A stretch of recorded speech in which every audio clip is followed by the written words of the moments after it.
We're not even a month into the Trump administration.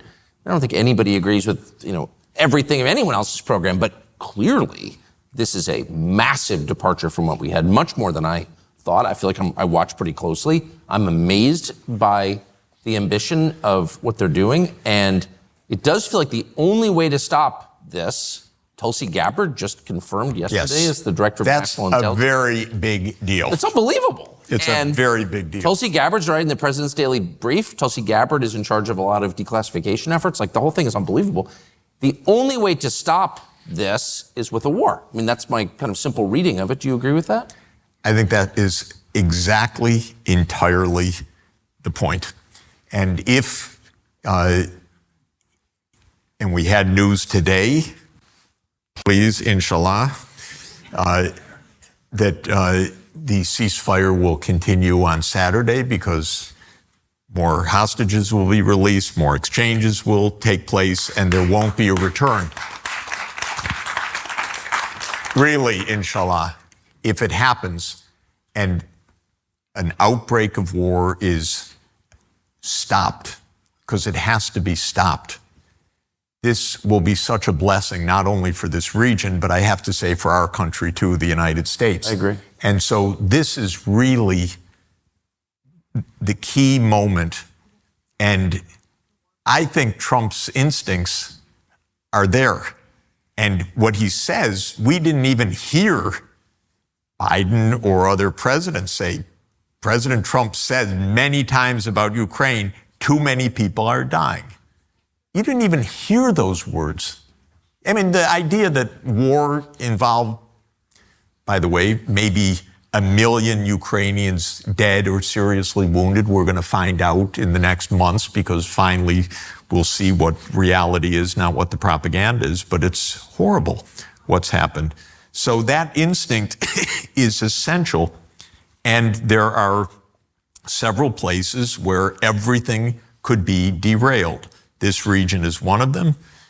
Ukraine is another. South China and East China Sea is the third. And if the president gets it and has the basic idea, we live together in respect with other countries, the golden age will come.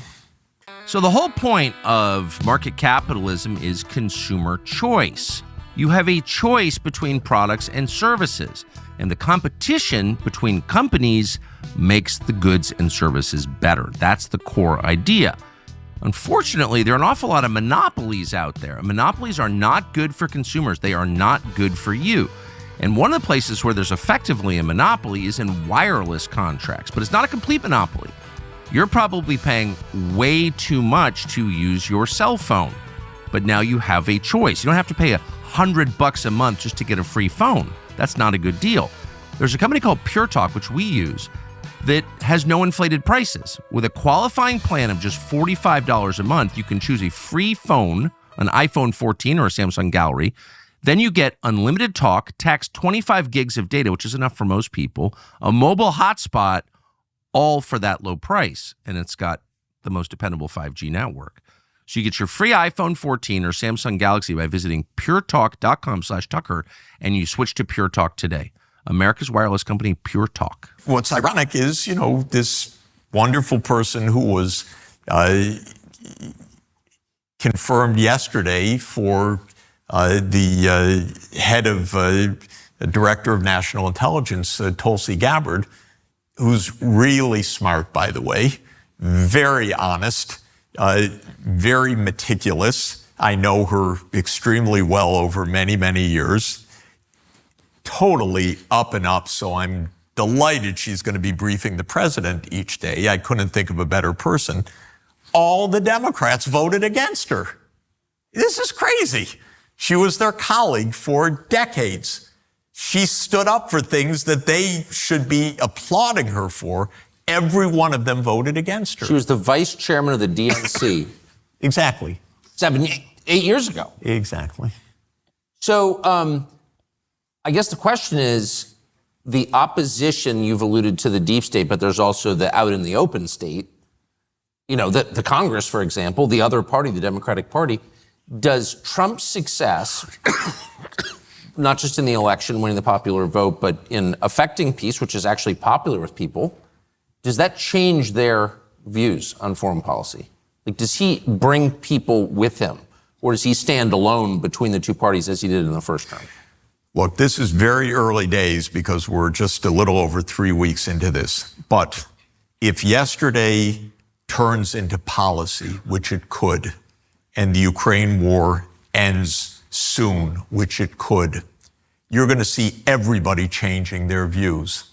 Oh, I didn't support that. Peace is great.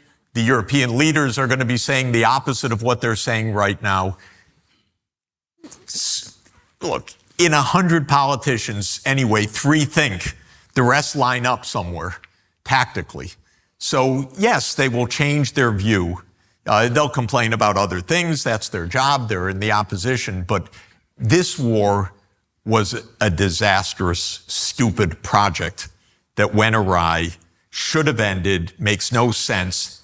And if Trump pulls it off, as he can, if he's resolute now and clear-minded, and Witkoff does his work, because he'll be the one to do it, it looks like, and he does his work, then this won't be talked about or complained about. This will pass into history as just another one of those blunders. I mean, we don't talk about the 2003 Iraq War or the 20 years waste in Afghanistan or so many, Libya, so many completely ridiculous projects that America's been involved in for no conceivable reason other than these weird game of risk ideas. We got to own that space on the board. Turns out the world and that game board are rather different. But if Trump pulls this off, what he needs, I think, and what we need to understand is the American scene, it ain't great in general. The budget deficit is enormous. The fragility of society is actually quite significant. There is lots of depression, lots of violence, lots of problems that haven't been addressed for 30 years. Big budget deficit, huge, can't be solved. With all due respect to Elon, it's not, the budget deficit has very little to do with the size of the civil service. That's not where the budget deficit comes from. That's not where the spending comes from. Spending comes from 750 overseas military bases, from wars, from massive outlays, of course, on pensions, on health care, on interest payments on the debt, and so forth. So war derails all of that. We're not with a buffer.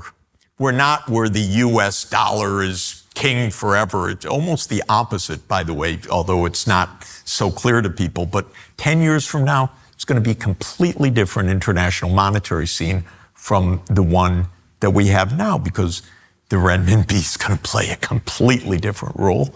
And the way that international settlements will be done is completely different. You can, if you watch like I do, you see all of the stitching together of a new system taking shape.